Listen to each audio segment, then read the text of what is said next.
So as you rise, come on, clear your head. My baby, as you fall so far down below. Say, my baby, you're running so far away. You're always doing just what you're told.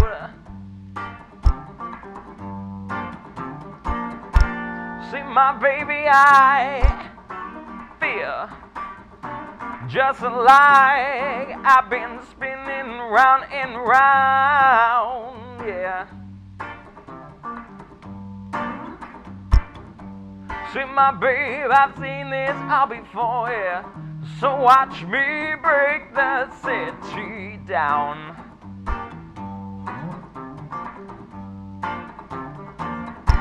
So now as the days reside tonight, now baby, the stars, oh, the stars will shine like gold. See, my babe, you're running so far away. You're always doing just what you're told, yeah. Now, my baby, I feel, oh, just like I've been spinning round and round, oh, my. See, my babe, I've seen this all before, yeah. So watch me break that city down.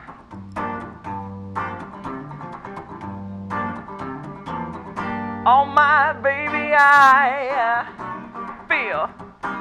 My baby, I feel as the flames begin to die. And now the stars, oh, the stars will come back once more. See, my babe, you running so far away. Now you come beneath my open door. Oh, now no more. Oh, my baby, I feel, ooh, just like I've been spinning round and round, yeah. Now, my babe, I've seen this all before, yeah. So watch me break that city down. Oh, down, down, baby. Now, my babe, I've seen this all before. So watch me break that city down.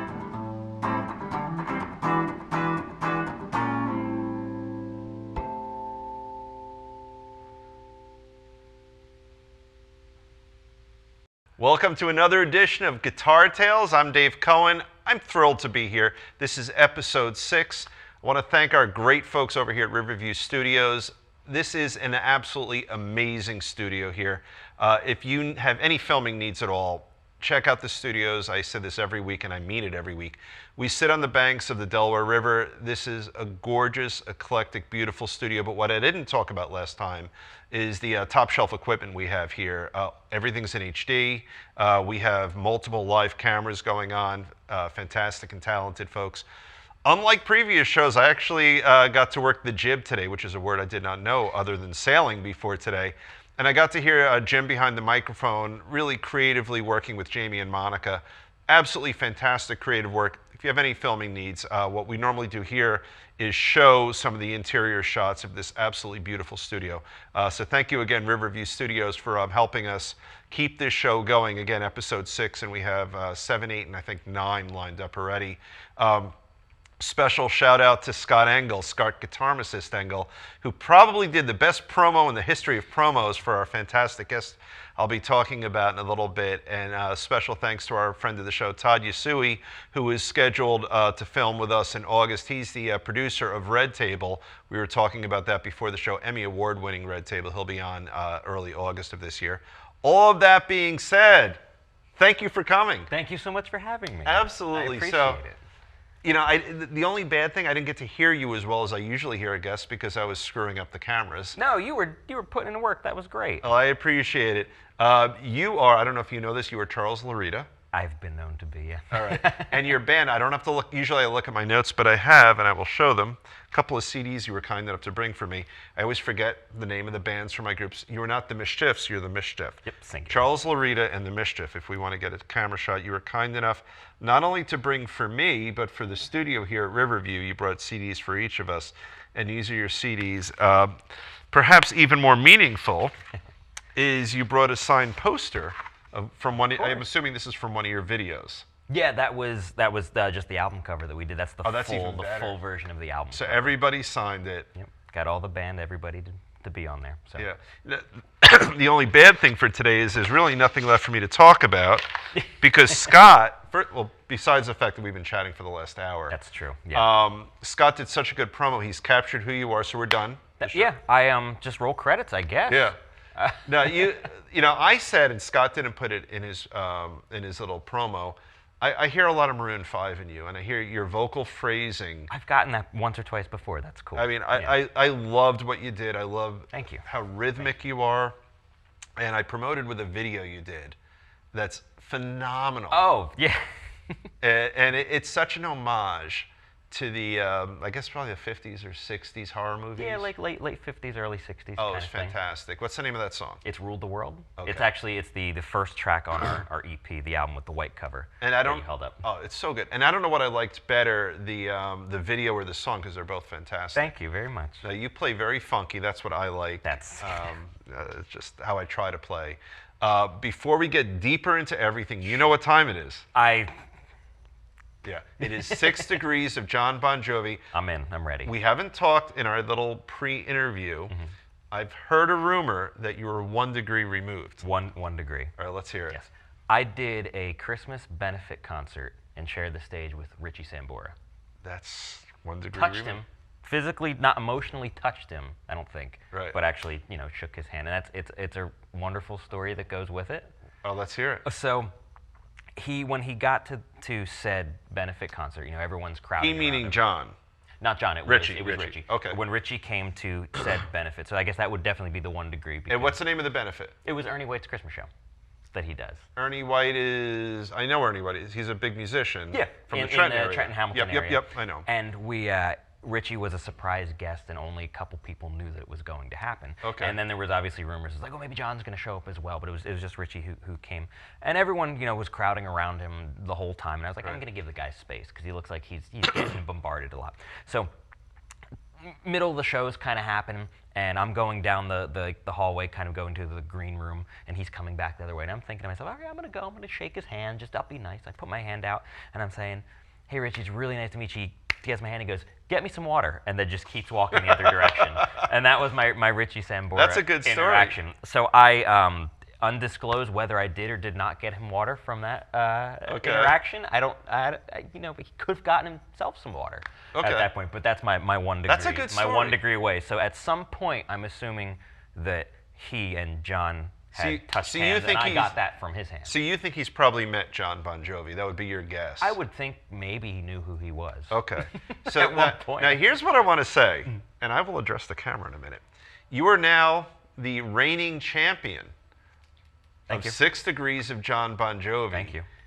So it goes from you don't count, and it just Richie to John. You are 1 degree. I'll take it. Here's what I'm going to say. There is only one person in the entire world who can beat you at this game. John Bon Jovi himself. I was supposed to leave that hanging, but that's okay. Oh, I'm sorry. That's okay. No, it's all good. So there's only one person, and John, you are about 40 miles away on Route 195 from where we are now. I'm just throwing it out there. All right. So now let's talk about you. Sure. Okay. So, we love to talk about gear. We love to talk about music. Of course. You are also setting another record. You're our youngest guest so far. Nice. How old are you? 28. Okay. Don't tell anyone. Okay. Oh. All right. Oops. Now, so you brought 2 guitars with you. I did. I'm loving that guitar. Let's grab it, play guy it. here? Sure. Let's talk about it a little bit. This one, not plugged in at the moment. We were let's plug it in. Sure. Okay. This guy was the first guitar I'm so sorry. No, it's good. The first guitar that I had bought myself, and it's my second guitar that I have. And as I understand it, you brought 2 guitars. You have many guitars at home. I do. All right, and we talked a little bit. More than any guest I've had so far, we pre-interviewed. Yeah. If it was on tape, That's just conversation with me. I Right. mean, that's kind of how it works. it's all good. This guitar, I'm going to talk about this guitar because on the headstock it says Ibanez, and I said to you before we started, if you just had nothing there, like you could literally kind of black that out and say, well, this was a custom built guitar. I paid $3,000 for it. It's that pretty. Yeah. It's you got it when you were 11. I was 11. Yeah, I saved up all my allowance for it, and I was incredibly proud. It's my only guitar I own that has a name that I've named. What's the name of it? Jasper. This is Big Black Jasper. So why Jasper? What does that mean? I had a rat for a pet. I had many over the years. I had my. You don't mean mouse. You don't mean gerbil. You I mean mean rat. rat. Okay. And Jasper was the second one that I had ever had, and he was really shy. He was a really cute little boy, and he was a purebred black rat, like from a breeder. And the rule with rats is the darker the color, the larger they get. So he was a really big boy, but he was absolutely sweet. And a lot of people don't know about rats. You know, they're really intelligent. They're smarter than dogs and cleaner than cats, and they're really cool. And so this was kind of named in his honor. That is amazing that on this show, on Guitar Tales, we Yeah. just learned a lot about rats. Yeah, I was going to say, it's important for people to know because It is. Hollywood gives them a very bad rap. Yeah, I agree. Now, all right, this guitar is stunning. Thank you. Let me grab it for a moment. I just Sure, want to go show for the for it. camera. So, one of the things I love, there's a really subtle contour here. It's got one of the deepest lacquers, if that's the right lacquer. I don't know. Yeah. What I also like is that the trim is really muted and subtle. It's not a bright white. It's got a gorgeous finish. One of the other things I love is look how the strings mount. It's fantastic. I'll give you a chance to get that shot in there. And then obviously it goes through the body. I love how they're offset like that. The other thing that I think is stunning about it is that the simple pickup holders. Did it come like this with the stainless steel? Everything is stock. I don't alter any of my things. That's really pretty. It's light. I mean, the body's medium heavy, but the neck is very light. Overall, it's a light guitar. It's got sealed machine heads. Mm-hmm. We had a Gibson here, a gorgeous Gibson with open machine heads, which really surprised me. That is very cool because you don't see that on Gibsons a lot. No, and it's a one piece. But this really grabbed me. It's beautiful. Me being 11 years old and not having any idea what sex appeal was, I kind of thought this is what it would have been. I'm telling you, that's like really the fact that it's an Ibanez is surprising. Not that they're a bad company. No, because they're great. When you think of Ibanez, you don't think of a guitar that looks like this. I was never a pointy guitar kind of person. For me personally, it's got to have curves. It's got to be curvy. And this really just grabbed me, and I sat down and played it, and I just fell in love with it. Me being 11 years old, and this is still my favorite. You guitar. ever polish it up? Oh yeah, of course. Yeah. It's just the most difficult thing. I even polished it before I got here, and just handling it. It's black guitars. It's just fingerprint city. Yeah, I bet. And it's that's like a car. It's like a black car. Yeah, I mean, and that was when I was 10, 11, starting to play. My first 2 guitars were black, and I was like, I'm gonna have all black guitars because I'm rock and roll. And then they all Clearly you did. They all gradually went and got like whiter and lighter over time. No, it's really, and you got. I'm assuming those are DiMarzios or something similar to that. Yeah, they're the Ibanez DiMarzios that are in here. Okay. And it's cool because the bridge system at the time was new. It's a Gibraltar bridge. Oh, okay. Which is very, very cool, and they're so easy to adjust for intonation. Now, do you ever take the pick and move it, or the pickup and move it up and down to? Not so much. These have been set there for all these years. So did you ever even adjust it once? When I initially got it, it was set up. But for me, I mean, I am a neck pickup player for everything. Yeah, I noticed that. You're not a big treble-ish kind of guy. No, that's my sound. It's always that kind of rounder, warmer kind of feel I've always liked a lot. And you need punch because you're playing very percussively. Incredibly. That's the word, percussively. Yeah. That's. And you're a fan of doing the. Hold on. What's this called again? It's. Oh. What is this called when you do the? What is that? Oh, the octaves. Thank you. Mm-hmm. Octaves. You do a lot of octaves with your song. Yeah, I would say that fattens it up a lot. Yeah. And I mean, a lot of times when I play or how I write my stuff, a lot of my guitar parts I'm singing over top of are also going unison with the bass parts. Okay. So the bassist and I a lot of times are doing the same thing. Like Now, let me ask you this. When you say the bassist, are you playing the bass at least on the track that's recorded? I know you have a full band, but I also know you write, you literally did your own videos, which we'll talk about. When you're recording it, are you doing the deal where you play everything, but then to play live you need the other musicians? There's really only been one track that I had done on our full-length album that I did bass for because our bassist at the time had left the group. Okay. Very ill-timed because we were still in the studio recording. I mean, I write everything, and my favorite thing to do is I go to our players and I'll be like, this is the part I have, play it like you. Okay. And that's my favorite thing to do because then it's like, oh, they put a little bit of them into it, and, and it kind of makes it now their own style. Even though there is a specific part that's going with the drums and the horns and myself and everything. And I mean, it also is kind of the reason too that I've only ever been the only guitarist in any group I've been in. So you never had, like, you haven't been leading as a rhythm behind you or anything? No, it's always been myself. I always go back and forth, just because percussion's always very important, and I like it really changed my outlook on it is the kind of James Brown outlook, which is every instrument is a drum. Right, right. And I had never thought of it like that before. He was a taskmaster. Oh, Holy boy. shit. See, I don't run like that. I'm not. Yeah. I'm more so instead of a boss, I'm a leader, where I'm out on the front with those guys like that. But I did like that outlook. I thought that was very, very important. And that kind of changed how I looked at a lot of things. Wow, it's a drum. It's percussion. It's all percussion. And you don't have volume wars with another guitar player. No, because guitar, that's the thing is I play guitar and I think like a bassist. And that changes the complete outlook. Where music is always food. So a lot of times when it's a lot of guitarists and groups, it's a nice cake and you are the icing right on top. My group is a gumbo. Every ingredient has a purpose, and it's got to be there, and it's got to work together, or it's not going to taste that good. You know, it's funny. I've used the cake analogy for years. Icing, gumbo, you got to get on that gumbo. Yeah, icing's delicious. It is great, but it doesn't nourish you. No. You know, and it might taste good, and we use the term all the time, but at the end of the day, icing doesn't fill your soul. No, and I mean gumbo would. Oh well, gumbo's soul food. That's the best you can it's have. the best. Yeah. I mean, and that's. I have a daughter who's going to Tulane in a couple of months. Oh, so there you go. But that's gumbo. So I never did have another guitarist just because of the percussion. I like doing it all myself, and I like that feel. But you have more responsibility. And that's fine. Okay. I never look at it as a job. So it's never a responsibility to me. Well, here's a question that I don't know the answer to. I'm thinking, Stevie Ray, would he play with other guitar players? It was usually just him, right? Sometimes his brother Jimmy. Well, yeah, I have one of their tracks. With he. The TikTok song. Yeah, one exactly. of the greatest songs. Yep. But in general, like his band, he would sort of move from rhythm to lead. Oh, he was and very fill percussive, really incredibly percussive player, which falls right in that same category. And he would just bounce back, and even just on the recordings for studio, the same kind of thing. Yeah. So show us. Let's start with this. Show us with your left hand how you're going to mute the strings and create some percussion. So that's actually the funny thing too, is I do a lot of muting with my right hand. Okay, I have a very sloppy style down this end, and I got that from a lot of bass work, and I applied it to this. So a lot of the muting I'm doing is my fingers flapping all over the neck. Okay. And it's funny because a lot of people watching, like, I can't tell what you're playing. Right, and I'm like, that's fine, don't steal my secrets. Right. But so a lot of times it'll be, and I will lay fingers across the whole neck. Okay. So you're getting a note out of there, but you're muting to create the percussion. Exactly. So there is a little bit of muting down here, and a lot of times it's more muting down this way than this hand because I'm doing a lot of subdivision down here. So what is subdivision? So subdivision would be breaking the beat down. Let me show us. I don't know what that means. So a great example would be when you count a song and it's 1, 2, 3, 4, and I always count it with a swing.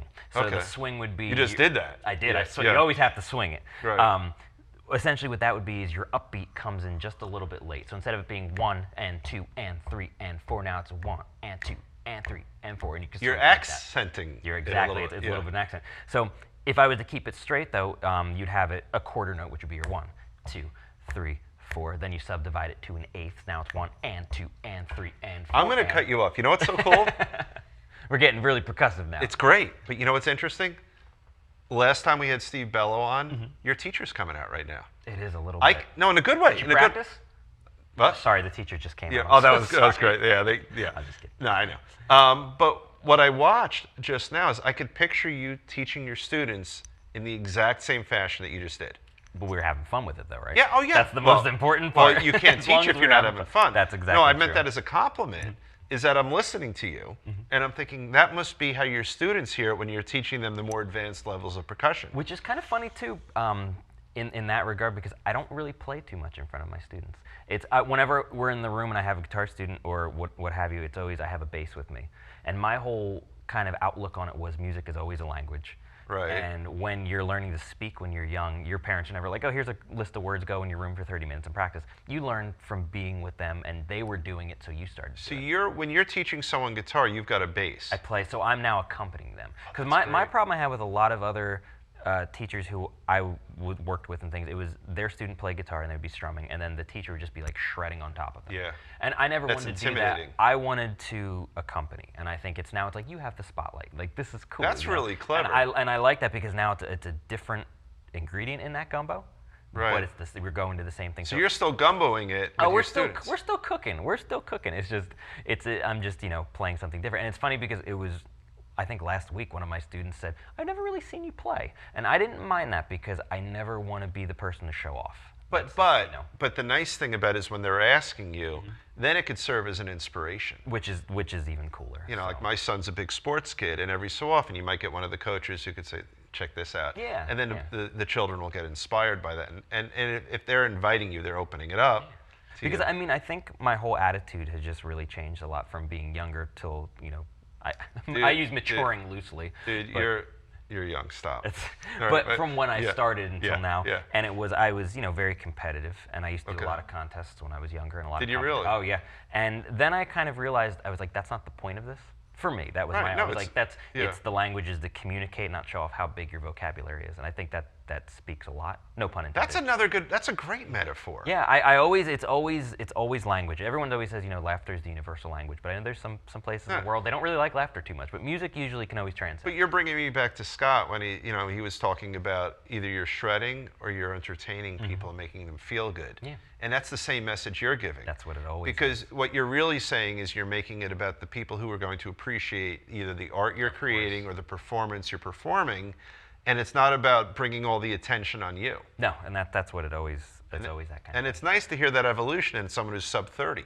Yeah, that just had always been a philosophy for me, for especially just maturing musically and just having a better understanding of it. And it was like, oh, maybe I don't need to be competitive. It doesn't need to be a show-off thing, and it can be. I'm competitive with myself. I have a very perfectionist nature, right? Which is either my best friend or my worst enemy, depending on what day it is. Right. And but that changes from day to day as well. So all right. So you're 28. We don't have a lot of history to cover. I'm making fun of you because you're young. But all right. So you start playing guitar at 11. Yeah, 10 or 11. Yeah. Okay, 10 or 11. I was 12. All right. I played violin preceding that for a few years. Yeah. All right. So you must have a musical family. No, not at all. Really? But it's funny because another person asked me recently. They said, who were one of your biggest musical influences? And I realized one of them was my father. Okay. Which is cool. And he doesn't really play anything. But he enjoys music. He did a side gig as a disc jockey for years, for weddings, parties, kind of thing like that. And he would always make me mixtapes of just whatever. And that was great at a young age because it taught me to throw genre out the window and not worry about it. Because I come into that with a lot of students and a lot of people I know. They have such a tunnel vision where it's like it only can be one genre and that's it, and everything else is terrible. I have suffered from that. Yeah, I mean we all have, and I'm grateful that I was, really taught at a young age where it's like, is this a good song? That's all that matters. It's subjective music, where it's good or bad music. Those are your genres. I mean that's subjective as well, but it's that idea where it's I was. In third grade when I learned to play violin. Really? And the reason I wanted to play violin was because of the Spice Girls. That was the group that got me into music, where I was like, oh my God, I want to do this. And I still, to this day, love them. And to this day, I still get guff for that. People still are like, this isn't a guitar. No one's holding a guitar here. And it's always, I've gotten that for so many years. But it's music. Exactly. It's music, it feels, it moves, it has a pulse. Right, and it makes me happy. So I, at that point, don't think it's bad. Well, Scott nailed you. Like Yeah, when he did the promo, he Mm-hmm. was talking about all of your different influences. He's talking about the jazz influence. You I don't know if he said it. You've got funk in you. Like yeah, that's a big piece of it. Yeah. Which is cool because that was more so brought out with my original band, which was great. Because preceding that, I had a blues trio, And Yeah, when well, I heard blues in the two songs Very, you did. very I heard much a lot so. of blues coming through. And it's funny because I say blues trio, and I use that roughly because essentially what we would do, it was a cover group at the time, and I was just starting to write, and we were covering stuff, but we didn't cover all of the basic kind of bar band songs. We did whatever I wanted in our style. And I always realized, and that's when I started to see you're covering a song or you're imitating a song, and there's a very big Right, difference. So that's I a love hu- taking yeah. things and putting my spin on it. So who would you do when you had your? We would do the Eurythmics. We would do Madonna. We would do Johnny Cash. We Now you're calling that a blues band. Yeah, and Let we me- would do it in my style. And we would do it. It was Do it. very Let's bluesy. hear it. Let's hear it. So what we would do instead? I like that you had an extra pick there because you dropped the other. Yeah, I that did. Was That good. one- That was smooth. It was smooth, Yeah. and you play it off. Yeah. So what I would always do, especially as bluesy as it was, so I always loved when I was younger. Johnny Cash was really big for me. He was Okay. cool. The dude was kind of a badass. The in Man a in sense. Black, Yeah, or- of course. yeah. And his style was always that kind of, Which is probably hard. It has its moments to Yeah. do the bass part and then the shuffle thing. But instead of doing it like that, we would always do like a.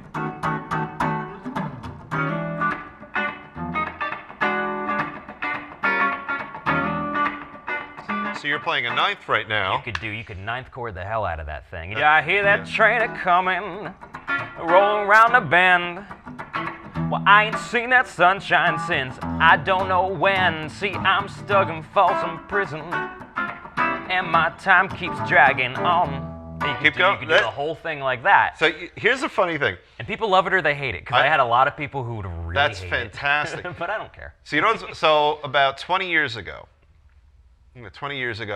Billy Joel went to Trenton State College and did one of those things where he talks a little bit and plays a little bit. And he would say, well, what's the song with the great piano intro? Oh, boy. Angry Young Man, right? Yeah. Yep. Or is that Angry Young Man? Yeah. When he hammers? Yeah. So he's, well, I kind of put it together, and he starts playing it, and then he fucking stops. And I was like, just keep going. Yeah. That was so good. I didn't want you I'm to so stop. sorry. No, don't be sorry, but I'm complimenting you. Thank you. I But appreciate it was that. funny because I'm watching that, and I want to hear what he has to say. He's Billy Joel, and Well, he's a gift to us. And then he would start a song. He's like, oh, anyway, so that's how I put it together. I'm like, no, it's so It great. was a lecture, not a concert, I guess. Yeah, So, it was. It was like a town hall-ish kind of vibe. Yeah. That's fantastic. Thank you. Just do a few more bars of Yeah, that. so I mean, that's That pretty, was really good.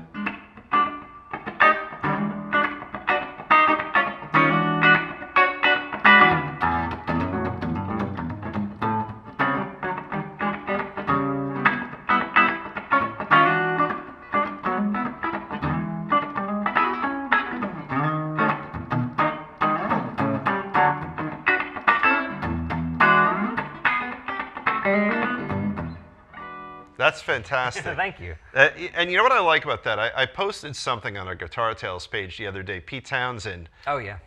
did this fantastic version of Magic Bus. Cool. And I love the way he introduces it because he just went on there and he's so sarcastic all the time. He says, "I've got a guitar and it's a '54 Fender Telecaster from a company." And he does this whole thing, and this is how it's supposed to sound. And it's the best thing that ever happened to that guitar. But what you just did something similar. There's a metronome in your head. Oh, it's all about feel. Yeah, It's all about there's feel. no drummer in this room. There's no drummer in this studio. This was the drum. Right, and you could have had empty space. You could have stopped for 3, 4, 5 bars, and it would have picked up right where you left off. Because I heard that metronome in your head, and that's one of the things I like about It's it. always nice because any instrument, luckily, thankfully for me, I'm happy it does exactly what I tell it to. For the most part, it usually can. That's pretty cool. And what I did there, then demonstrating within this complete ridiculous full circle, Right. that was subdividing it to a 16. Show it. Then what do you mean by that? Because I didn't get that. We were doing the quarter note. We were going, we're going 1, 2, 3, 4, and then you hit the upbeat. So now you do an eighth note. So it's 1 and 2 and 3 and Okay. 4. So now to subdivide it to a 16th, you're doing 4 beats for every quarter note. Okay. So it's 1E and a 2E and a 3E and a 4E Right. and that's my main gig. Now, I'm noticing. I'm watching your left thumb. Mm-hmm. Will you use that to mute the low E a lot? Sometimes, not necessarily. I mean, I have very big skeletal hands, so, Okay. it's either kind of hanging here or bouncing around. It All kind of right. depends what I'm doing. So like when you're muting, you're going to use your pointer a little more on the Yeah, E? it's a lot of times I'm using a lot of my pinky and my third finger, Okay. my fourth and third, are kind of flapping all over and kind of doing a lot of Right. stuff like that, which is a weird, gross-looking technique, but it does exactly. Yeah, it works. Does exactly what I. You're need. very percussive. Thank you. Now, more important than you, more important than me, I've been ignoring our most important guest of tonight. And you know who our most important guest is. Oh well, yeah, I'll So, just leave. So Yeah. if you want So, my dream amp, the camera's in the exact right place. You brought, and I didn't see this until you were walking, you brought a Mesa Boogie. I did. That's my dream amp. And what I love about this amp is it's not even remotely new. I've checked out the back. The wiring looks old. I believe it's 80s. Yeah, I believe this 22 is from the 80s. And I'm really upset you don't know the history of Mesa Boogie. I don't. You're going to have to teach me. We're going to tell it again. So, and I know it's very Wikipedia-able, so I'll get it a little bit wrong. But there was a gentleman, I think, on the West Coast who was fixing amps for people just as sort of a side gig. And as a joke for a friend, took an old Fender Champ amp and put the guts of something like a Marshall inside and put a better speaker in. Yeah. So when his friend goes to pick up his little 15-watt Champ amp, which is a wonderful amp to begin with. That's a great amp, yeah. Got this insanely powerful, wonderful amp, and then people said, "Oh, can you do that for me? Can you do that for me?" And I'm bastardizing the story. No, that's. But cool. So Mesa Boogie is that. So this amp, I took a look at the back. I don't feel like doing it for the camera. No, I will. Fine. You know you want to. I do. So take your skull. I'll hold right these here. guys. Thank you, guys. So here's what's really cool. This thing is, by the way, about whoop. I won't do that. It's about 1,000 pounds. And the magnet, that's the first thing I looked for. Absolutely enormous. It's got an Electro Voice speaker in there. That's got to be a 10-pound magnet on that. That's ridiculous. Yeah, And they don't build magnets like that anymore. If you get it, that's your reverb. Yeah, You've got a coil reverb works going on in pretty well. there. Yeah, you've got a coil reverb, and these days they do the stupid, fake ones with the sampling and all that. And we'll talk about that, but that's a serious amp. It should be about 15, 20 pounds. It's probably about 40 or 50. It's a big one. It's a little difficult for one person to carry, Yeah. or at least for me to carry. And it even has, for that reason, it's got these side handles. Those were custom. We put those Oh, guys did you? on. Okay. Yes, we did. But that's a serious amp. It's got an Electro Voice speaker inside. I once had one of those. They're fabulous. But that's a serious amp. It's a tube amp. That's one of my main gigging amps. I would that's all imagine. you need, and we mic it, and it's so warm. It's fabulous. No, and it gives the Fender Twin a run for its money. It definitely does. And then some. It definitely does. But you know, like that amp right there, if you were to buy a used one, you'd probably spend about $2,000 for I it. believe easy. I believe But it. that's just a legendary amp, and to get one from the 80s, that's. Yeah. I think they started late 70s, I think. Yeah, I believe so. So that's really in the heyday, but just the build quality, it's a simple amp and it's known for its warmth. But really what the concept was is they're taking, I think, and everyone's going to write it and say, Dave, you got it wrong, but I'm close, I think. But you're getting sort of that Marshall quality, but packed into a more compact amp. Most definitely. And I don't think they're built for the level of overdrive you're going to use with a Marshall. No. But it's got the warmth of a Fender Twin. I mean, most importantly, when you turned it around and looked inside, I mean, did you see the size of the balls on this thing? Because they're pretty big. It's got some big balls It going on. definitely worked. That was good. You had me thinking like balls. Oh, I get it. So I'm sorry. I'm so sorry. It's all good. It's all good. So all right. So we've got that, and then we've got another guest it's kind of like that's a tough act to follow. But It is a tough act to follow. But let's talk about your other guest here. Sure. All right. My other one. All right. She don't have a name. No. But she's cute though. We just always call her the tomato cream. And I think the name my bandmates and myself always say, and I think the reason for that was we have our ritual is every holiday for around the winter holidays I treat all my band guys out to dinner, and we all go to this one Italian restaurant in the neighborhood, and we always they have vodka rigatoni, and it's like the best Which thing restaurant? ever. Let's promote That'd be Mama Rosa's, Where's which that? is right in Hamilton. Okay. Which is one of my favorite places. It's our little neighborhood spot, and it's just like good people, really great food. It's fantastic. You can't do bad in Trenton and Hamilton. Oh God, for no! Italian food. Oh, it's perfect. But it's funny because we were kind of saying, "Oh, this is the tomato cream guitar," and it kind of went with what It's got our that color. favorite dish that we get there. So it's a Squire, but it's really a telly. It is. It is. And I mean, this was important for me because a lot of people always see, and I had very high sentimental value with my guitars. Right. They always mean something to me. And this was what I always call my car crash guitar. And why is that? We had my By the way, that's insincere. I already know the story because we talked too much, but but I want to hear it. Sure, no. Yeah. I'll do it in wonderful, horrible detail. Okay. My band had been on a very long hiatus. It was about a year because our bassist had left. Okay. Very poorly timed, and we finally, trying out so many people, we got someone back in, and we had our first comeback gig, and it was packed house. It was fantastic. It was just dancing, energy. We loved it. And the following day, I was just put out a video online, and I was like thanking everyone for coming out. It was such a good show, and it really felt warm. It was a great feeling. And then I had to go and get crickets for my pet frog. And I go down the road about 2 minutes, and a 19-year-old gentleman, he was texting, and he crossed the yellow line and went right into the front of my car. And full speed, we hit head on. And it was crazy because just I still remember it was Madonna's "Borderline" was playing on the radio, which is that's my favorite Madonna song. And the second we hit, the battery cut, so the music just stopped. Airbags come out. Wow. Shit's just flying everywhere. Burn marks and blisters up and down my arms from the airbags. Just, the gunpowder that shoots the airbags out of my face. It was not fun. I had bruises everywhere. But I got out and walked away, and that's very huge. important. That's huge. For a head-on, it's really huge. I immediately, I had this big adrenaline rush. I kick my way out of the car. I run. It's like an accordion at this point, and I run to see if the other dude's okay, and he's good. And I couldn't even get back in my car to take the keys out, and I guess I just had such an adrenaline rush to kick my way out. And yeah, that was crazy because there were a lot of kids I went to school with who died from that same crash. So from that exact crash. From that exact kind of thing where they just, I don't know what happened, but and so that was pretty horrifying. But the fact that I got out and walked away was great. And so the following day, or the next day or two, I went to work to teach lessons, and we just got this guitar, and it was on the rack.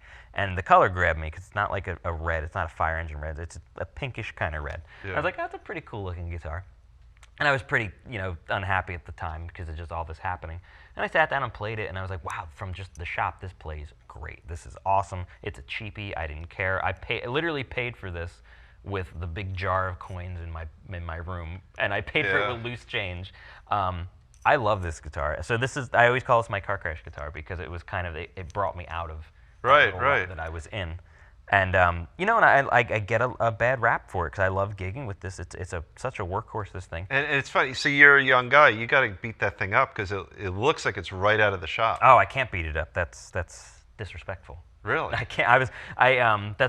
I understand if it's natural wear like this. No, I don't mean on purpose, but I mean over the years. Oh, she'll get some wear and tear, and that's fine because that's character. Yeah, and I like absolutely. And character is beautiful, of course. So my issue with the Telly, which is a wonderful guitar, the bridge. How do you deal with the muting with the bridge? I never liked those bridges for muting. For hand pump? Yeah. I mean, I have these very long orangutan palms, right, so I've never had too much of a problem. And I mean, mainly it's the ball of my hand and kind of everything. For laying down. My thing is too.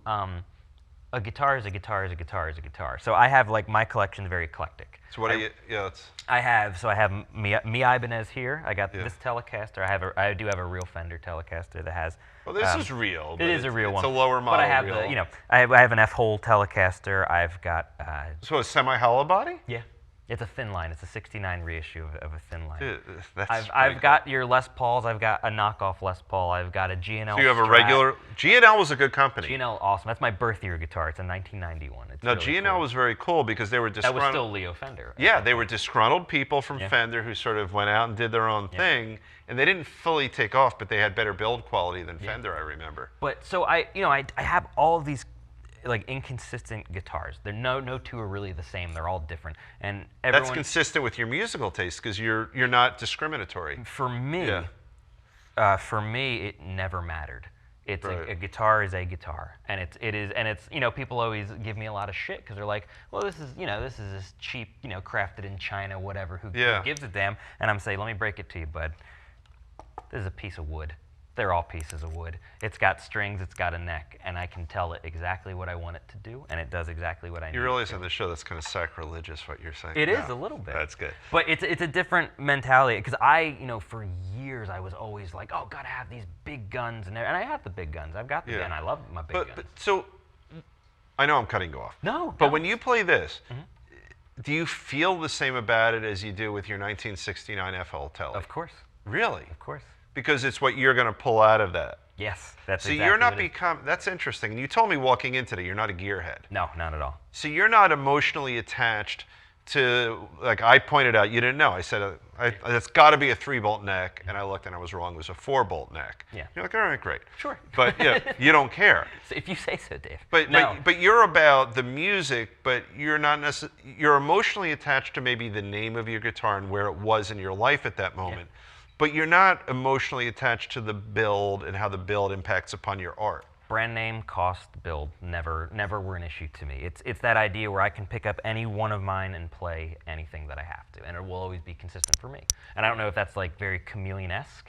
No, that's great. Which is kind of cool. I don't know. Think or it just means that I'm just inconsistent with how a guitarist should be. I mean, I think this is it's a better quality than folks who are going to artificially attribute musicality to a name that's on the headstock, or whether it's Schecter building your bridge, or just It is what it is. I mean, and at the end of the day, it's an instrument, and if it does my job, I'm completely happy. It never mattered to me. So you're not like getting attracted to whether it's a single coil or a humbucker. There's strings, there's a neck, you can get it in tune. Now, how much do you care about things like what kind of action it has? Does that matter a lot to you? I mean, it does need to be able to play. It does have to be able to have, a decent action. Mine's not super low. It's no, enough. That's like average action. And I mean, I use your 10-gauge strings and stuff like that. And I mean, you use 10. You don't use 8s or 9s. No, I'm a 10 guy. And that's probably because you're so percussive. I think I just always had for a while. I remember reading, because one of my favorite guitarists, not necessarily genre, fluent with me, is Ritchie Blackmore. Really? And he and Stevie Ray, they use 13s, which is just ungodly Serious? crazy. That's like inhumanly possible. I don't know how that works. I just like heavier because you do get a little bit different sound. It's a little punchier. And especially because I'm neck pickupping everything regardless of my guitar. It always kind of gives a little... look at that right there. You got it in the neck position on so right here, without even thinking about it. There she be. Yeah, there she be. So you got both. You got the bridge pickup, and then you've got the neck pickup, and that's where you leave it. And this is so great for me, not being a gearhead, because you couldn't get more simple. No, you can't. I mean, you is could, simple too. Because the original Tellys were one pickup. It was just one pickup and like one knob. You had one. No, it's a pot. No, it's this is pretty knobby, Dave. Yeah, you're right. That's you're me right. being a gearhead. Yeah, right. It's but yeah, that was I always just it was a guitar for me. That was the thing. 'Cause there was a ton of gentlemen I've worked with before, and they were just these major gearheads, and it was always like, oh, it's got 16 spacing here, and the fret this, and the neck this, and this and that, and this and that. I'm like, that's cool. Can you play it? That's I think all you're that right, and me. I think your attitude is more pure than someone like mine, and in all candor, it's just opinion. And no, and for me, like, I'm not as committed to music. I'm a lawyer all day long. But that's impressive too, though. But, thank you, but you're don't sell yourself short. Thank you. But your devotion is to what you're creating and what you're performing, and I think that's great. And you're not getting hung up on or over interested in, and it's in the physicality of the guitar. The guitar is simply the medium through which you create and perform your art. It could be a microphone, essentially. It's just me getting it out there. I mean, I had known players who had like 15 Les Pauls, and that's awesome. I mean, it's cool walking through and seeing this beautiful museum, but that always kind of bored me. Because I always thought, wow, there's so much more out there. Well, talk to us. We talked before about some of the older people you might teach who have the fancy rigs. Yeah. I mean, there's nothing wrong with that. It's so totally cool, and I love that kind of thing, but they would always, kind of come to me and be like, why are you playing this, the $135, stock. Is that all that was? Yeah, so it was $180, and then with my discount at the shop, it went to $135, and I brought that. Got my big jar of change. I cashed that in at the bank, and I was so proud. That shocks me that you can buy a Fender for under $150. That's pretty cool. And that was the outlook. When everyone they saw a lot of my students or some of my elders would see it and they saw a price tag. And Right. they're like, well, this is cheap, so it's not good. Right. Right. And I mean, I don't have that great of a car, but it still does the same thing every other car does. Right. Granted, I'm not a car person either, but it's that kind of aesthetic where a lot of people, it's the name brand and the cost, and obviously those instruments are built fabulously. So like I have it's a Gibson SG Supreme. It's midnight blue. What year? It is, when did I get that? I was 16, so that was 2006. You bought it new.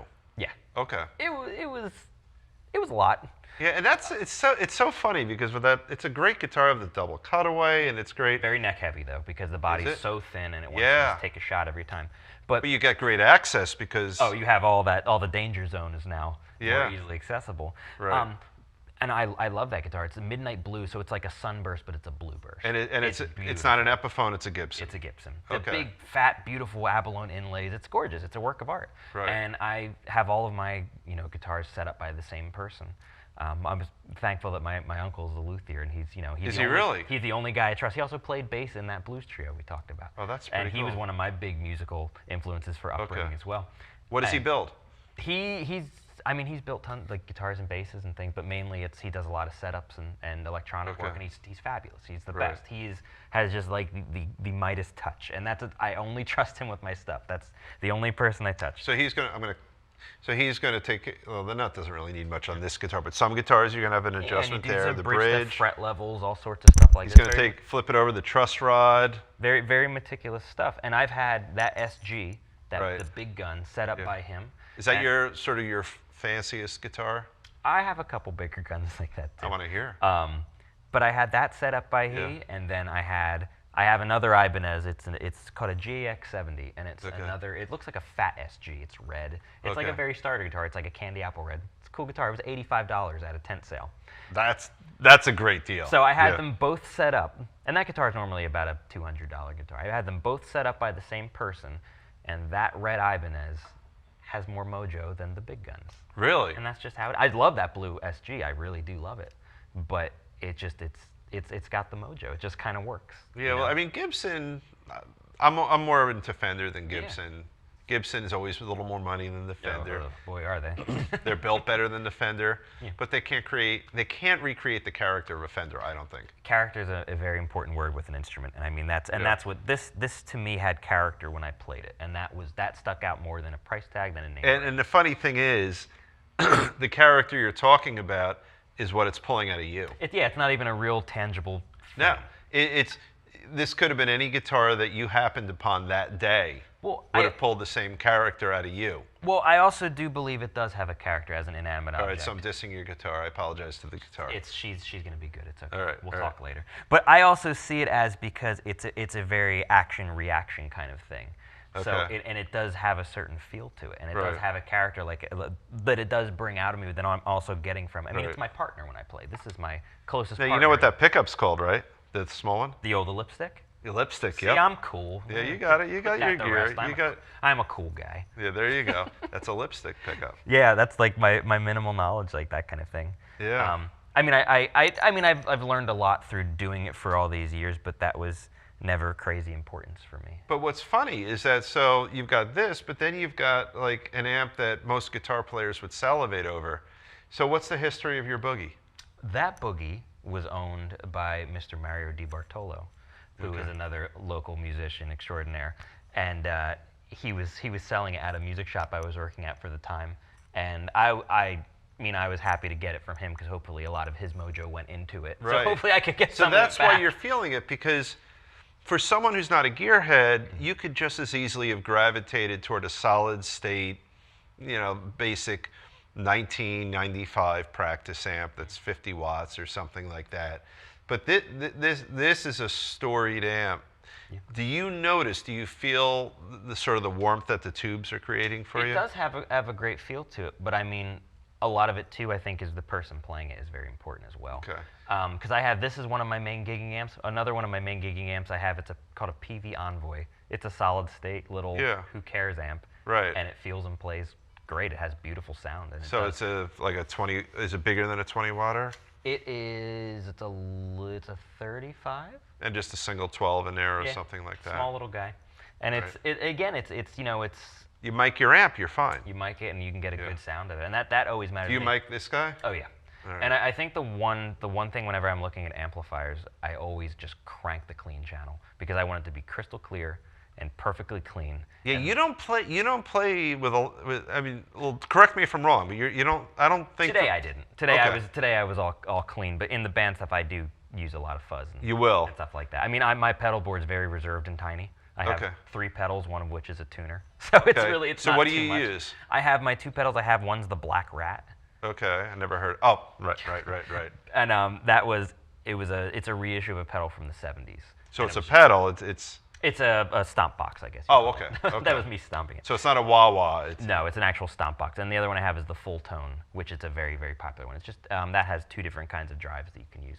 And I kind of go from more intense to less intense to least intense, and that's kind of the order I go in. I see. And you're so much more about the playing than all the details about the. I never got crazy into a lot of effect stuff. I love people who can use them well, and, Yeah. and it's really kind of brings out their stuff. But also there were a lot of people who I had grown up with playing, and you have 15 effects on, and you're kind of just hiding behind the playing. Yes. And Well- I always was kind of a little weirded out because my whole looking at it was, if you can't do it perfectly clean, Yeah. then you gotta work on it. Let me ask you this. So did you see the special with Jimmy Page, Jack White, and The Edge? And the Edge, yep. I did. One of these things is not like the other? Exactly. And who does not like the other? I would say Jimmy Page wouldn't be like the others. Oh, personally. really? Who was yours? Well, I felt like the Edge didn't belong on it. Well, yeah, I also agree with that. Yeah. I mean, he and Jack White are very, very effect heavy. Yes. In that regard. Right. And I felt like Jack, I love the Edge, Oh, but he didn't belong in that special at all. I would have probably put like a Jeff Beck there. Would have been a Yeah. cool choice because it would have been a different dynamic. Yeah. Or Ron Wood. Yeah, Everyone great under choice. he doesn't get I like him much better than Keith. Yeah. You Yeah. know? But yeah, like I love what the Edge does, and he takes the effects and makes them his artistic tool. He does it in a different way. where But he's yeah. not like the guitar playing. You wouldn't want. I mean, I'm sure he's perfectly fine with a clean tone, but you wouldn't think of him the way you think of him now if he just had a clean tone. Yeah. Yeah. Yeah, that's very true. It wouldn't. Well, nothing would sound the same because literally he's plucking a note every like 10 seconds. It's just doing Yeah. echoes and reverbs and Yeah. all sorts of stuff like that. But he made that his art. That's what it was. And I'm a huge U2 fan, but it was shocking to me to hear him and Jimmy Page Yeah, together. I remember the clip they're all doing the Cashmere and Jimmy Page showing how he does that weird special tuning. Because Yeah. I always assumed it was played a certain way, and I was completely wrong. It's like Yeah. this very like batshit tuning. And I felt the awkwardness that the 2 other guys felt like, why are we on the same special as Jimmy Yeah. Page? Because they're not even remotely at his level. I mean, don't they're think. both incredibly talented. in different ways. In though. different ways, Yeah. which is fine though. Yeah, they're wonderful. Yeah. But I could sense like, and Jimmy was feeling it too. He's like, who are these Why kids? am I here? yeah, I felt that. I want to talk a little bit about your band. Sure, I'd love Or to. a lot about your band. Yeah, We oh, could even put him thank you. down. You could. Now, I owe those guys a whole lot. so our rule here is pick up the guitar anytime you want, and show us some stuff, some shit as we're talking. Sure. So your band is called The Mischief. Yes. Okay. How long have you guys been around? We have been around since 2012. Okay. And there has been, a couple different iterations of members coming and going. Right. But the core guys who are still there. It's been 2012. All right. And your name is in the band. It is. So It is. it's Charles Laurita and The Mischief. The ampersand, not the and the. It's Oh. very. There's an ampersand. There's has to have. That's classy. Okay. I thought. All right, Which yeah. is terrible for Instagram because when you do like handles on any internet thing, they don't let you do that symbol. Oh, really? So I have to put and that kills me. It physically. So hurts me. so what's the composition of the band? You've got you on guitar and vocals. I have myself guitar and vocals. We have bass and drums. Okay. And then the horn section is comprised of trumpet, tenor sax, and bari sax. I- Which I- is great because for writing standpoint, because I'm very big into theory and everything like that, having instruments in different keys is very great. So we're like guitars are in the key of C, naturally. And where you have it, trumpet and tenor sax are in the key of B flat. And then you have bari sax, which is the key of E flat. So it kind of changes where everything's put on the staff when you're writing things. I loved. What's the video I like with the rat? Rule in the it? world. Show us that a little if you Sure. don't mind. That's a kind of That's a great song and a great video. Thank you. And the whole video was kind of an homage to Ray Harryhausen, who's one of my heroes. He was an old film guy. He did a lot of stop motion. in films. He did Jason and the Argonauts and the Seven Voyages of Sinbad. The Clash of the Titans was he. Oh, he did that. That's a great movie. That's an awesome movie. And wait. The star that he was a soap opera guy. yeah, that. Well, I also know of Clash of the Titans. Laurence Olivier was in that too. Oh, I'm thinking of a later version. I'm thinking of the '70s version of it. That's the Laurence Olivier was pretty old in it. So it was, because that was in the 70s. So I forget the gentleman who was the lead. He was like a Knots Landing kind of guy. Yeah, he was. He's a pretty boy. Yeah. But he had Harryhausen had a film called The Beast from 20,000 Fathoms. Okay. It precedes Godzilla by a couple years, and it actually inspired Godzilla. And I love that film because it's giant lizard going through the town. And I always loved that. Yeah. And that's why I was like, I want to do that myself. And your video's fabulous because Thank you. It's fabulous. It's in black and white. It's super cheesy, but we love it. It looks so fake. Oh, yeah. And I know you did that on purpose. Yep. And Scott and I were talking about it, and we loved it. Scot's a film guy too, Yeah. and immediately anyone who appreciates that stuff knows it's an homage to bad movies. Oh, totally. Yeah. Yeah. I love the B sci-fi movie stuff. That's always really cool. And it was fun to build a miniature town because I did that all myself. That whole thing was like a me production. And I had a couple of other bandmates. And you had what? So this woman, is she the one who's in it? Yeah, she's the screaming. We had to have the screaming vixen, as they say. Yeah. In the old films. So she's in it, and she's like back against the wall screaming and things like that. And we did the Jaws shot, which was great, where it's the analog zoom pulls out while you're moving the camera inward, and it kind of makes that weird, kind of trippy effect. Right. Which is like my favorite. So now the song, Rules the World. Rule the World, yeah. Rule the World. Yes. Okay. So show us that song. So I love, that's definitely one of our favorite. We always like opening with this one because it's a really big punch when it kicks in. And this is one of the ones where I'm very much emulating what the bassist is doing as well. And that always was a challenge in the beginning because it was coordinating myself to sing over top of a counterpoint actual rhythm. Okay. Which is very weird. But the main part of it is it's a chromatic run. This is what we just talked about. That's a chromatic. That's a chromatic run. Yeah. Which is very cool. So it goes from your minor 1 to your flat third all the way chromatically up to your 5, and that's kind of the build of that. And it's really cool. So it's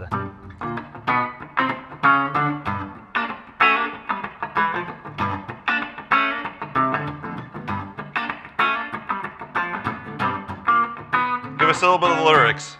Oh, so if I could fly, I would save the world, yeah. And evil men would have to go through me. Well, baby, I could try my best to get that girl. But if I save the world, well, then she'd come to me.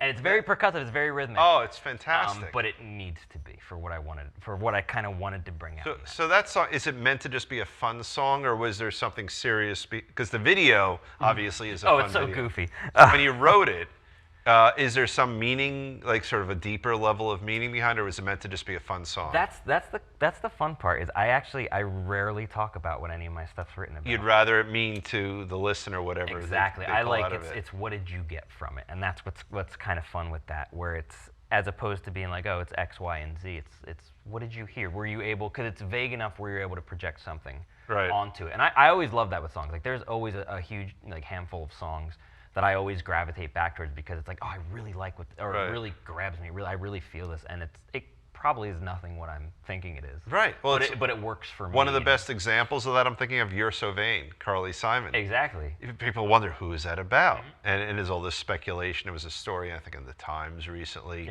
and she's sort of coy about it. Yeah. There'll be like a breaking story that apparently I forgot, but it's about somebody. Yeah. So your point is that you'll write something that's authentic to you, that's meaningful, or even not meaningful to you. I mean, a lot of my stuff usually does have decent meaning. But you could write something that portrayed, doesn't. It's portrayed in a different way. Right. So. But you could write something that doesn't have meaning to you and let the listener maybe cull some meaning out of it. Yeah, which is fun. So I mean, it's cool because the idea a lot of people kind of get from that one, and I mean, what it more so is in a straightforward sense.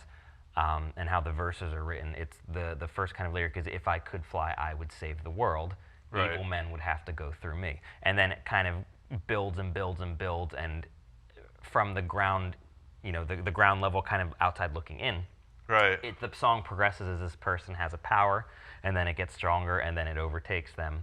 And it's the whole idea of, if I came crashing down, the man who could fly. And that's a whole big deal with that. So everyone's like, oh, it's this cool superhero kind of thing. It's like, yeah, sure. And Right. I just kind of leave it at that. And it's like, yeah, good. I think that's a great attitude. Because it's very androgynous. Because if somebody is grabbing a meaning out of it and then they meet you or hear you're in the show and you talk And about it, help them in some way, or it really pulled them, then I did my job. right. And I was going to say the opposite is that if you did something different than what you do, and you say, oh, this is about, when I had a vacation at the Jersey Shore 8 years ago, suddenly what they pulled out of the song is killed. Yeah, exactly. And if you remain just, it's whatever you want it to be, whatever you can pull out of it for yourself. I always loved that. I thought That's very cool. That was fun in a way, just Right. because it's like, yeah, you got this from that. That's great. Right. I love that. And I mean, and when it does come down to it, I write for myself, not in a selfish way, but Right. it is that idea where it's, these are my feelings, these are my words, and it's coming Right. from me. It's not meant to be for a group of people. It's if you like it, then that's fantastic. But that's the only way you could really keep it authentic. Yeah. The minute you're writing for an intended audience, it loses its and authenticity. you kind of pigeonhole yourself, Right, as they right. say in the pigeon world. Right. But it's that whole idea where it's just, I want to be happy with it. And Right. I mean, I have tons and tons of songs. I mean, I was in a rut for about 2 years where I didn't write. I have the one notebook I've been using since high school. Really? And I hadn't written for about 2 years. And I was just in such a rut because it's not something you just sit down and just do it. It Right. just has to kind of come to you. And inspiration comes in all sorts of weird shapes and It forms. does. And We it had finally hit, and I Dim. got back. Did you listen to the Dim interview? Yeah. He Yeah. talked about the antenna. Yeah. He just sort of keeps his antenna up, and then whatever comes in, that's what he. So you went 2 full years without Full writing. years. Yeah, and I mean, that falls in line with a very compulsive nature that I have, and a very perfectionist kind of view. So you felt like if it wasn't good enough, you won't. Yeah, I have so many songs I'm working on, and Right. if they're not perfect, no one will ever hear them. Really? Which is fine, and because my whole outlook, it was, you never half-ass it, because Well, you know what happens when you half-ass it? One butt cheek. That doesn't do anything. That's very clever. Thank So, but you're not writing 1-4-5 songs. Like Not I noticed necessarily. that, I sort of sampled you, whatever I can get on YouTube and stuff, and you're not writing musically simple things. No, That's not the. but I mean, I do like musically simple things. I mean, you're and not against it. I'm not. Not at yeah. all, because less is always more in that regard. So, all right. But You forced an anecdote out of me. I'm so sorry. So it's okay. So I'm in my frat house, 1985 or 6. Nice. And Phil, our spoiled young guitar player, was playing some absurdly fast, annoying lead in the basement. A bunch of us are on the first floor, and one of the guys said what you said. You know what? Less is always more. Yeah. And then some of the other guys said, well, less is usually more, but it's not always more. It depends. And then it devolved into, well, what if you only played one note every 10 minutes? We got so serious, there was actually almost a fist fight. That got very deep. It for did. A frat house. I think It that did. got It very- was funny because we had 5 bands operating out of one basement. Oh wow. And it was such an intense fight over sort of the purists who would just say, no matter what, you can't play a fast lead. You can't, even appreciate popular music. To the other side, which is, we loved, back then Van Halen was a burgeoning band, or whomever you want to emulate. And it was literally, there was shouting. People had to be separated. And it was all started with the less is more. And then I was in the middle, and I said, I didn't give you horrible flashbacks. Little from that, did I? PTSD Okay, from I was that, gonna yeah. say I'm sorry. yeah. I apologize. But I wanted to temper it. I thought, well, within reason, Yeah. less is usually more, but how far can you take the less? But I actually agree, in terms of, if this is the sliding scale, I'm more with you over here, that less usually is more. Louie, look at Louie. That's a And it's three-chord funny wonder. I say that, and then I showed you what I just played, and it's kind of that completely defeats the purpose. But what you just played is like, I loved it. I could listen to you play that all night long. It is essentially over one chord for a lot of it, though. It's just So I'm doing a lot of you're fun playing stuff. around a chord. Yes. And then I think, and again, like I sort of dissed you too, but so many of their songs are 2 chords. Yeah, it's just really, really simple stuff. You know, and I always thought the genius of them was really in Bono, the egomaniac, but he's wonderful, right? Because he could build these melodies around 2 chords that the Edge is creating sort of these beautiful little He has things the with. orchestral feel in the background with the big echoing guitars and everything Yeah. like that. And then Bono just builds these melodies around them, and they're stunning. You know, it's just A to D. What song is it? It's every song they have, I guess. Yeah, it's pretty every much song. that's the whole. But first couple even I albums. Will Follow is 3 chords. Yeah. You know, so but your stuff is much more sophisticated than It that. depends, yeah. You know, and it's funny because I wouldn't say sophisticated because I feel bad for that. It's more so it's just a different flavor. let's find the word or a different flavor that works. All right. Always food. When in doubt, we always go to food. Or at least I do. No, it always works. It always works. So I will shock you right now. We just hit an hour. Did we really? Every guest says the same thing. Wow. And that's a good thing. Cool. This has been fantastic. No, I really had a lot of fun today. Share with us, how do people find, this is so, I'm like a 55-year-old guy asking a 28-year-old. No, like, it's just fine. fucking Google us, you'll find us. Yeah, I was gonna. That's just, All right, so it's- fucking Google. Yeah, so Charles Laurita Yes. and the Mischief. So they could find you on... We have charleslaurita.com. That's Okay. like the main hub for Right. everything, and that will take you everywhere. Right. I mean, we're Instagram, Facebook, all that good stuff. And yeah, you can find all of our music. We're on pretty much all the streaming platforms. Right. Of whether it be Spotify, Apple Music, iTunes. Laurita. ITA. All right. Charles Laurita, not Charlie, Charles. Oh God, no. Name me one famous musician who goes by Charles as a first name. I thought of that driving in. I didn't. That's a good question. I don't think there are. I think it's pretty cool. I guess so. Everyone goes by Charlie. I was never crazy with any of like the Charlie the Watts. different Charlie Watts. I was never crazy with any of the nicknames because Charlie's my father. Right. And then when I hear like Chucky and Chaz, those are kind of geeky. And Yeah. Chuck was probably like the big jock in high school that made Or fun Chuck of me. Berry, Yeah, right. well Chuck Berry's cool. But it was. I thought it was really cool that you go by Charles, other than Ray, who has it as his last name. Yeah. I thought that was pretty cool. Yeah, it was just it felt fine. So- I mean, I was born with it. There you go. Your Essentially. parents did good with it. They did pretty well. All right. So it's charleslaurita.com. Correct. Yes. Look for you on what's that thing called? Instagram. Instagram. You must All have the cool Instagram. kids are using it. Yeah, I'm kind of Yeah. old. I have one, but Scott runs it for me. I don't know how to do it. If I didn't have a band and have to stay relevant with music, I would probably not be on social Right. media. Honestly, People could find you all over But the they place. can. But I am on social media. You can find me Right. everywhere. And then let me do this. Look, I'm learning how to do promos. Oh, I love it. Thank So, you. all right. So you've got these are your 2 CDs. Mm-hmm. People still make CDs apparently. We do. I love them. It's funny you say CDs because I always say just say record or album. That's I'm even old- better. That's old school in that No, I- regard. But I just hooked up my Denon. I told you before the show I have a Denon turntable. well, don't put those on there. No, that would probably scratch it up a bit. All right, this has been fabulous. Thank you so much. Thank you so Thank you much. very much. So listen, we're having a great time here on Guitar Tales. I want to put another thanks out to Riverview Studios. We really appreciate your support. Another thing I want to talk about, if you enjoy the show, if you enjoy our guests, we're having a heck of a time getting people to hit one little button on YouTube called subscribe. I don't even hit that button, but I'm asking you to do it. I did. You did, thank you. But that will help us. It'll help get the show out there. It'll help, more importantly, let you know when we put out new shows. There's a whole process. There's a lot of people who put a lot of work into these shows, including uploading it onto YouTube. So if you subscribe to it the second the show goes live, instead of waiting for your Facebook feed or something like that, you'll get that from us. I want to put another thank out to Scott Guitarist Engel, publicist extraordinaire. He's been fabulous. He promoted your show beautifully. We have great shows coming up. Matt O'Ree, we're working on scheduling him. We have Todd Yasui coming up. We have Randy, who runs an amazing music shop, who's a great music promoter, coming up, and many more shows coming. You could find us on guitartales.com. You could find us, yes, on Instagram. You could find us on YouTube. You can find us on Vimeo.